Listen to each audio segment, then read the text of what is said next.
முப்புகுருல அத்தியாயம் 6 முப்பு கிடைக்குமிடம் அந்த சாப்டருக்கு வந்திருக்கோம். கடவுள் ஏற்கனவே அந்த முப்புன்ற பொருளை செய்து தயாராக வச்சிருக்காரு. அது மண் மேலே இருக்கக்கூடிய ஒரு பொருள். அதை கண்டுபிடிக்கிறதுக்கு நாடு காடுலாம் தேடி அலைய வேணாம். அது எந்த நாட்டிலையும் கிடைக்கக்கூடிய பொருள் என்று சித்தர் சொல்லியிருக்காங்கன்னு சொல்லி ஜட்ஜு பலராமே சொல்கிறார். இந்த ஆராய்ச்சியாளர்கள் செய்ய வேண்டியது என்ன அப்படின்னா, அதை எடுத்து சமைச்சு முடிக்கணும். அதாவது நம்ம உட்கொள்ற மாதிரி செய்யணும். அவ்வளோதான். வேற ஒண்ணும் அவர் செய்ய வேண்டியதில்ல அப்படின்னு சொல்றாரு. கடவுள் காசியில இருக்காரு, ராமேஸ்வரத்துல இருக்காரு அப்படின்னு சொல்லி வடக்கு பகுதியில இருக்கவங்கலாம் தெற்கு பகுதியை நோக்கி வர்றதும், தெற்கு பகுதியில இருக்கவங்கலாம் வடக்கு நோக்கி போறதும், இது புண்ணியத்தை தேடுறோம். கடவுள் தரிசனம் அடையணும், இல்லை அவர் தீர்த்தத்துல குளிக்கணும் அப்படின்னு சொல்லி கோயில்களுக்கெல்லாம் அலைஞ்சிட்டு போல ஜட்ஜு பலராம் ஐயாவும் ஒரு காலத்துல இந்த ஆர்வத்துல அலைஞ்சிருக்காரு. இவர் இந்த சஞ்சீவி முப்பு மலைகள்ல இருக்கு அப்படின்னு சொல்லி சுற்றி அலைஞ்சிருக்காரு. மலைகளில் உதக நீர்னு சொல்கிறோம்ல, அப்படி உதக நீரை தேடி பொதிகை மலை, சுருளி, அதே மாதிரி ஆந்திர பிரதேசத்தில் ஸ்ரீசைலம் அப்படின்னு ஒரு மலை இருக்குது. அந்த இது நம்ம இப்படி கொல்லிமலை தமிழ்நாட்டில் ஃபேமஸாக இருக்குது. அரிய மூலிகைகள் அதெல்லாம் நிறைய கிடைக்கிற மாதிரி ஸ்ரீசைலம்ன்ற ஒரு மூலிகை அந்த மலை இதற்கு ரொம்ப ஃபேமஸ்ஸு. இதை குறிப்பிட்டு சொல்லணும் அப்படின்னா, சரஸ்வதி மகால் அதில் ஆனந்த கந்தம் அப்படின்ற நூலில் பல மூலிகைகளை பற்றி புல்லுருவிகளை பற்றி வரும். அது முழுக்க முழுக்க ஸ்ரீசைலம் சம்மந்தப்பட்ட அந்த இடத்த அந்த ஆந்திராவில் அந்த பார்டரை தான் குறிக்கும். அந்த நூல் வச்சுருக்கவங்க கொஞ்சம் அதை படித்தீங்கன்னா தெரியும். அதேமாதிரி சதுரகிரி போயிருக்காரு, வள்ளிமலை போயிருக்காரு, கன்னியாகுமரி பக்கத்தில் இருக்க மருந்துவா மலை, அதாவது மருத்துவ மலைன்னு சொல்கிறாங்களே, அங்கே போயிருக்காரு. கொல்லிமலை இது எல்லாமே சுற்றி அலைஞ்சிருக்காரு. அந்த சஞ்சீவி கருநெல்லின்னு பேர், ஜோதி விருட்சம்னு பேர், கனையெருமை மூலி அப்படின்னு பேர், நாய்க்குட்டி மரம்னு பேர், இப்படி பல மூலிகைகளை மலைவாசிகள் ஜட்ஜு பலராமேக்கு கொண்டு போய் காட்டியிருக்காங்க. மரம், செடி, கொடி முதலிய எல்லாம் எடுத்து மருந்து செய்து பார்த்துருக்காரு. எதுலையுமே பலன் கிடையாது. கால வீணானது தான் மிச்சம். அதுக்கப்புறம் மறுபடியும் பல சித்திர நூல்லாம் படிக்க ஆரம்பிச்சிருக்காரு. முப்பு என்னும் பூநீர் ஆண்டவன் முடித்து வைத்து நாட்டிலே இருக்குது அப்படின்னு சொல்லி சித்தரை சொல்கிறதையும் மேல்நாட்டு சித்தர் சொல்கிறதையும் ஊன்றி கவனிச்சாராம். கடவுள் நம்முள் இருப்பதைப் போல சாகா மொழி என்ற முப்பு நம் நாட்டில் நிறைய உண்டு என்பதை அதுக்கப்புறம் உணர்ந்திருக்காரு. அதே போல் சவுட்டு மண், அது கோபானூர் பொட்டல், அதில் சில இடங்களில் புதுசாக மழை பெஞ்சு அங்கே சிகப்பு நிறத்தில் ஒரு தண்ணி தேங்குமா, அந்த தண்ணியெல்லாம் ஜாடியில் பிடிச்சிட்டு வந்திருக்காரு. அதை மழை தண்ணியில் கரைச்சி அதை தெளிவுறுத்து அதை காய வச்சு உலர்த்தியிருக்காரு. அந்த உப்பு உலர்ந்தது போல் இவர் மனசு உலர்ந்து போனதான் மிச்சம். ஏன் அப்படின்னா, ஒரு பாடலை ஒரு உதாரணம் போட்டிருக்காரு. வாத வைத்திய யோகமெல்லாம் ஆதி அந்தம் இரண்டாளாம், காதமல்ல இவை கிடைக்கும் கண்ட கண்ட இடங்களிலுமே. இந்த சித்தர் சாஸ்திரத்தில் சொல்கிற மாதிரி நான் ஊர் ஊராய் அலைவது பயனற்றது அப்படின்னு சொல்கிறாரு. பேசின் வால்டேன்னு ஒரு மேல்நாட்டு சித்தர், அதாவது ரசவாதி ஒருத்தர் இருக்கார். அவர் இந்த பொருளை பற்றி சொல்லும்போது குழந்தைகள் விளையாடும் பொருளாக உள்ளதென்று சொல்கிறார். வேலையாட்கள் பெருக்கி தள்ளக்கூடிய பொருளாக உள்ளது. 7 கடல்களும் நீருக்கு பதிலாக நம்ம பாதரசம் மெர்க்குரியா இருக்கும் பட்சத்தில் ஒரு கைப்பிடி குரு மருந்தால் அவை அனைத்தையும் தங்கமாக்க முடியும் என்று சொல்லியிருக்கார். நம்ம சித்தர்களில் 48 சித்தரை சொல்லுவாங்க. 18 பேர் சொன்னாலும் இந்த பெரியஞான கோவை அப்படின்னு நூல்லாம் பார்த்தீங்கன்னா 48 சித்தர் வருவாங்க. அதில் விளையாட்டு சித்தர் ஒருத்தர் இருக்கார். அவர் ஒரு பாடல் பாடியிருக்காரு. அவர் அருமையான பாடல். குடுகுடு ஆனைக்கல், வாகட தோகட, வைரானைக்கல், சுக்கு சுண்ணாம்புக்கல், ஜோதிக்கல் ஜோதிக்கல் அப்படின்னு சொல்லுவார். அதேபோல சுக்கு சுக்கு வெள்ளைக்கல், சுப்பிரமணியர் வெள்ளைக்கல், காசுக்கு 2 கல், கருணை கிழங்கடா, மயிற்றைப் பிடுங்கடா அப்படின்னு இருக்கும். இந்த பாடல குறிப்பிட்டதும் அவர் வந்து சொல்றாரு, அவர் காலத்தில் அதாவது விளையாட்டு சித்தர் காலத்துல காசுக்கு 2 கல் கிடைத்திருக்கலாமோ என்னவோ அப்படின்னு சொல்றாரு. அதேபோல ஊரில் வாழும் உவரறியாமலும் தேறிடார் செயலல செயலறியார்களே அப்படின்றாங்க. ஏரி வாரியிலும் உண்டு என்று திருவள்ளுவர் நாயனார் சொல்றாரு. அதேபோல அகத்தியர் ஒண்ணு சொல்றாரு. கொண்டலிலே தானிருந்து சில நாள் சென்று கொடுமையுள்ள ஜென்மமதாய் பிறந்தாள் மண்ணில் கண்டவரும் கேட்டவரும் சிரிக்கலாச்சு கன்னி குடியிருந்தவிடம் பாழாமென்று அண்டர்களாம் மறிந்து விலகிப் போனார். மதிற்சிறந்த பெரியோர்கள் வணங்கி நின்றார். தொண்டர்களை கிருபை வைத்து பிழைக்கச் செய்த துகளில்லா பிரணவமே சுயம்பு நீரே என்று அகத்தியர் சொல்வதை காண்க அப்படின்னு சொல்றார். அண்டம் கேவலமான பொருளாக மண்ணில் இருக்கிறத தேவர்கள்லாம் பார்த்து விலகி போனார்களாம். ஆனால் இந்த உலக மக்கள் சிறந்த மெய்யன்பர்கள், இதோட விஷயம் தெரிஞ்ச ஆட்கள் வந்து அதை பார்த்து வணங்கி நின்றார்களாம். ஏன் வணங்கி நின்னாங்க அப்படின்னா, மரணமில்லா பெருவாழ்வை தரக்கூடிய பொருள் இங்கே இருக்கே அப்படின்னு சொல்லி அதுக்கு மரியாதை கொடுத்து வணங்கி நின்றுருக்காங்க. இந்த கல்லின் நிறமோ நீலமேக சாமளமாய் இருக்கிறது, பச்சை மாமலை போல் இருக்கிறது. சுருங்க சொன்னோம்னா வானவெளியில் இருக்கக்கூடிய எல்லா கலர் நிறங்களும் இருக்கதா இருக்கு. தானாக ஆதார ஜோதி போல சங்கையுடன் தோன்றுமடா அங்கே பாரு. வானான அண்டமதில் நடுவே பார்த்தால் வகையாக தோன்றுமடா பஞ்சரூபம் என்று அகத்தியர் சொல்றார். இந்த பாடெல்லாம் உதாரணம் சொல்றாரு. ஆக முப்பு ஆராய்ச்சியில் ஈடுபடும் நண்பர்கள் காலத்தை வீண்வெளியில் கழித்து அயர்வு தட்டாமல் இருப்பதற்கு சாஸ்திரங்களை ஊன்றி படிக்க வேண்டும். இப்போ என்ன செய்ய சொல்றாருன்னா, அங்கே அந்த ஊரில் ஒரு வைத்தியர் இருக்கார், இந்த ஊரில் வைத்தியர் இருக்கார், இவர் முப்பு முடிச்சார், அவர் முப்பு முடிச்சாருன்னு சொல்லி முப்பு முடிச்சவங்களை தேடி அலையிற காட்டிலும் சித்தர்கள் சொல்லியிருக்க பாடல்களில் குறிப்பு எடுத்து படித்தாலே அவங்க என்ன சொல்ல வராங்கன்றது கண்டுபிடிச்சிடலாம் அப்படின்னு சொல்கிறார். இந்த முப்பு என்ற பொருள் வந்து கடவுள் வந்து அவரோட மெய்யன்பர்களுக்காண்டி உண்மையான ஆட்களுக்கு மட்டும், தகுதியுள்ள ஆட்களுக்கு மட்டும் தெரியும்படி முடிச்சு வச்சிருக்காரு. அதை எடுத்து திருத்தி அமைத்தால் குரு முடிந்தது என்று அகத்தியர் கூறுகிறார் அப்படின்னு சொல்றார். முப்பு முடித்து வைத்திருக்குதடா, அதை வைப்பு வைத்து திருத்தும் வழி தேடடா. முப்பான முப்பு மாதியிலே குருவாய் முடிந்திருக்கு இதென்றறியார் மூடதானே அப்படின்னு அகத்தியர் அமுத கலைஞானம் அதாவது 1200 சொல்லியிருக்கார். காட்டிலேயே சுற்றியதால் காணும் பயன் யாது, நாட்டிலேயே நாரியோடு இருந்தே. அதாவது இந்த பாடலை கவனிச்சா தெரியும். அதாவது குடும்பத்தில் இருந்து கொண்டே நம்ம வந்து இந்த முப்பை முடிக்க முடியும். காட்டில் வந்து நாய் போல சுற்றி அறைய வேணாம் அப்படின்னு சொல்றாரு.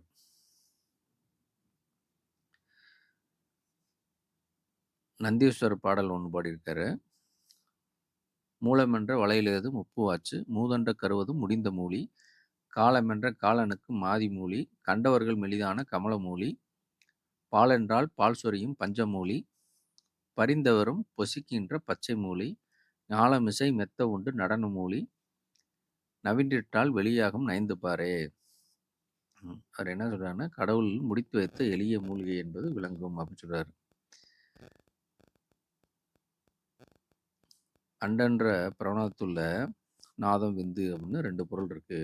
இது 2 பொருட்களையும் ஒன்று சேர்த்து சமைத்தால் முப்பு சுண்ணம் முடிஞ்சிருச்சு அப்படின்னு சித்தர்கள்லாம் ஒன்றா சொல்கிறாங்க. அதை வந்து கவனிக்கணும் அப்படின்னு சொல்கிறார்.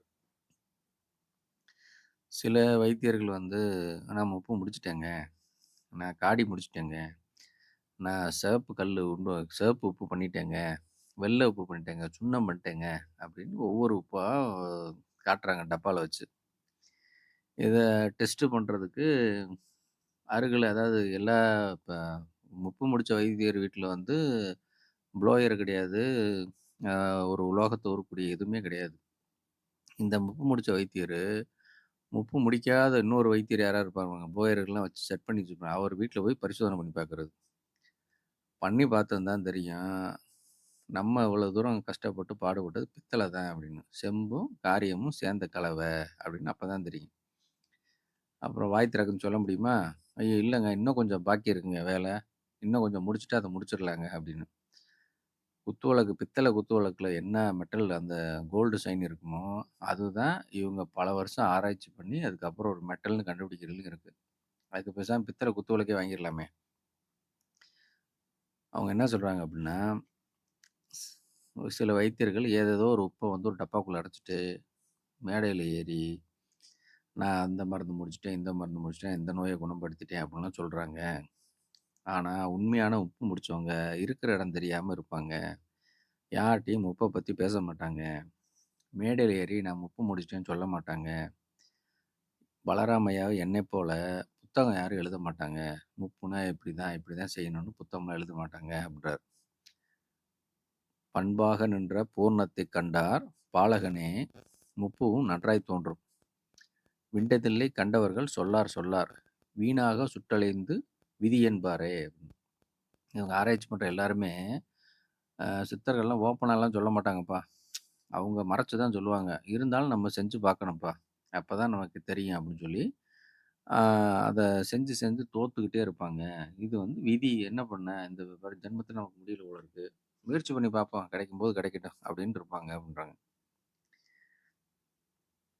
ஏன் வந்து முப்பம் முடிச்சவங்க சொல்ல மாட்டாங்க அப்படின்னு ஒரு காரணம். அது வந்து ஒரு உதாரணம் சொல்றாரு.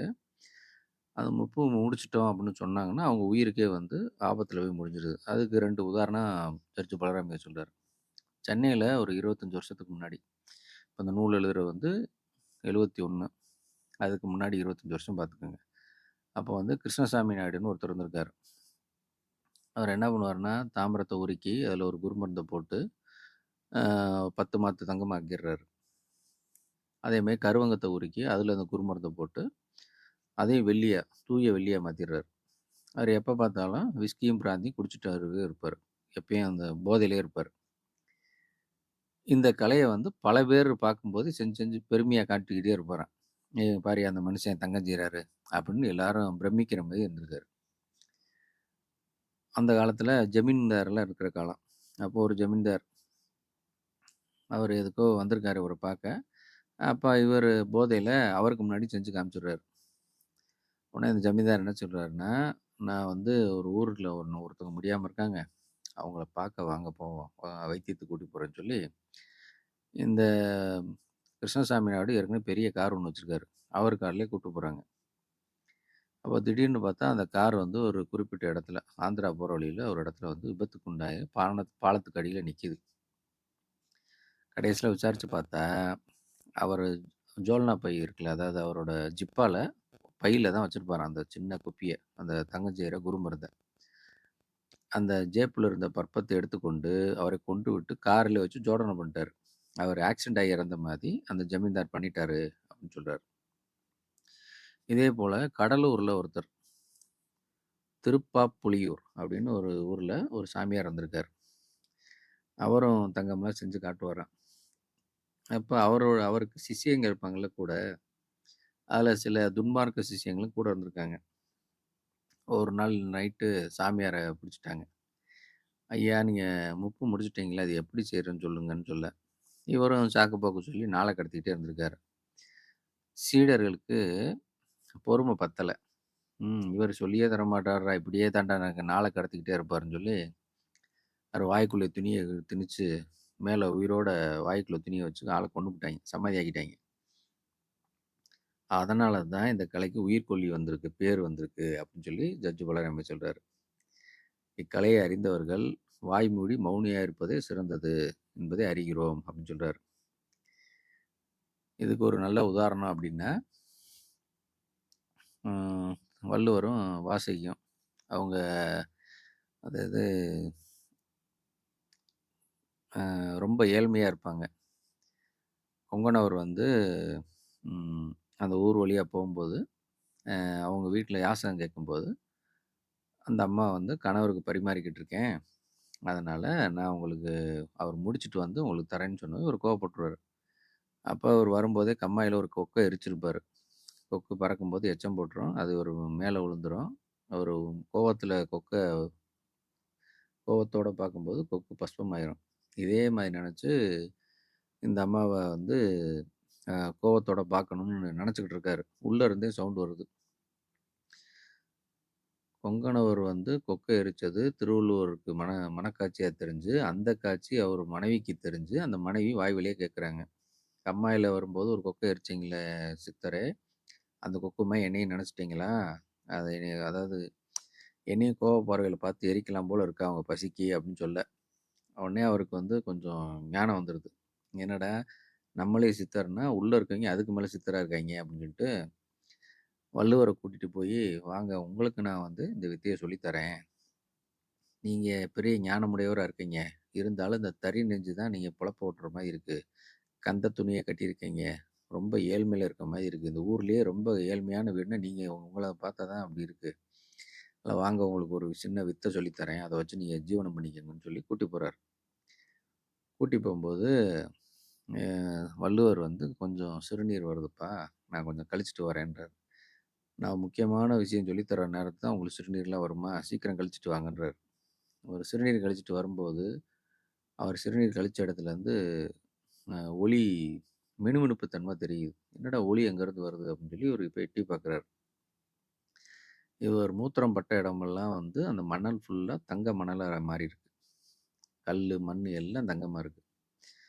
அப்போ வந்து கேட்டிருக்காரு, "ஏன் இவ்வளோ ஒரு விஷயம் தெரியும்ன்றது, நான் வந்து இதே வித்தைய வந்து நான் மூலிகையில சொல்லி தரேன்னு சொல்லி கூட்டி போறேன். என் கூட வர்றீங்க. எனக்கு தெரியும்னு நீங்க முன்னாடியே சொல்லியிருக்கலாம்ல" அப்படின்னு. "எனக்கு இந்த விஷயம் தெரியும். நீங்க சொல்லி தர விஷயம் என்னன்னு எனக்கு தெரியாதுல்ல. அது நீங்க சொல்லிக் குடுக்குறப்ப தான் எனக்கு தெரியும்னு" சொல்றாரு. அப்ப அவரு கொங்கணவர் சொல்றாரு, "இவ்வளவு பேர் மத்தியில அதாவது இந்த ஊருக்குள்ளேயே நீங்க ஒரு விஷயத்த இந்த இப்படிப்பட்ட விஷயத்த நீங்க செஞ்சிருக்கீங்க. இந்த விஷயம் உங்களுக்கு தெரியும்னா, ஊர்ல இருக்க ஒரு பையன் கூட உங்கள நிம்மதியா இருக்க விட மாட்டேன்.